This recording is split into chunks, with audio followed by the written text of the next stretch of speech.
Our group of adventurers sets up camp in an abandoned stone circle.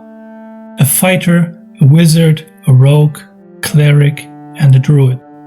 The cold air of night and the dangers of the road have tensions high. Stirred by the protective magic the druid casts, the old circle roars to life. A portal flickers into existence in its center. Warm air seems to flow out of it.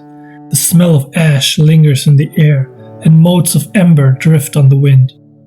Illuminated by the reddish sheen of the portal, the druid reads the challenge written in an old druidic tongue. We, the Green Knights, keepers of this circle, task thee to collect our knightly boons. Return to us what was lost, and we shall grant you our favor. The fighter, never one to reject a challenge, draws their sword and charges in.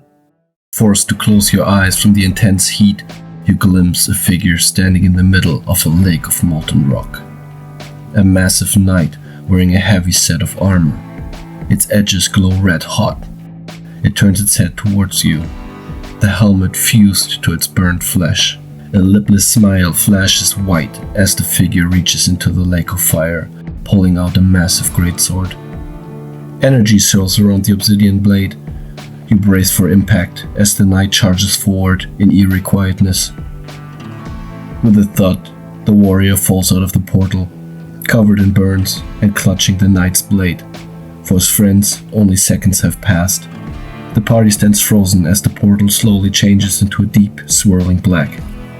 The air fills with dampness, and an almost sickly medicinal smell lingers. The wizard steps forward and is swallowed by darkness.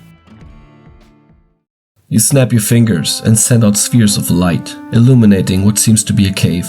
Winged thralls carry ingredients to a cauldron, while a hunched-over figure stirs the liquid silently. It motions for you to approach. The figure pulls a dagger from its robe and presses it into your hands in an almost demanding way. Its long nails scrape along the length of its own arm, and clear red blood flows into the cauldron. The liquid swirls and takes on properties you recognize: medicinal, magical, maybe even poisonous. The figure motions again, this time to your arm. As you pierce your skin, foul-smelling liquid gushes out. You try to pull your arm away, but the figure grabs it tightly, making sure every last drop lands inside the cauldron. The world turns dark again. The wizard steps out of the portal, holding a small cauldron, blood still dripping from a fresh wound. The portal's colors swirl again, this time into a clear blue. A soft breeze can be felt. With a wink, the rogue disappears into it. An endless plain stretches out before you. A thin layer of water on the floor reflects the clouds drifting lazily above you. Each step sends ripples along the surface that peter out in the distance. You spot a massive mirror towering over the featureless landscape. Climbing up the stairs, you don't recognize the face that reflects back at you. You rub your eyes as yet another stranger looks back at you.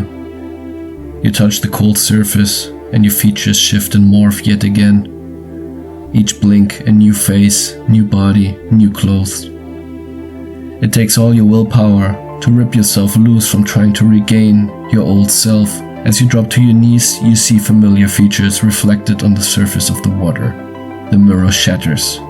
The rogue steps out of the portal, clutching a shard of the mirror, while the portal changes to a milky white. The cleric puts a hand softly onto the shoulder of the druid, then steps forward. You stand in a bright hall, surrounded by pillars of white marble. Statues of kneeling knights surround a circle, burning with unusually bright blue and white flames.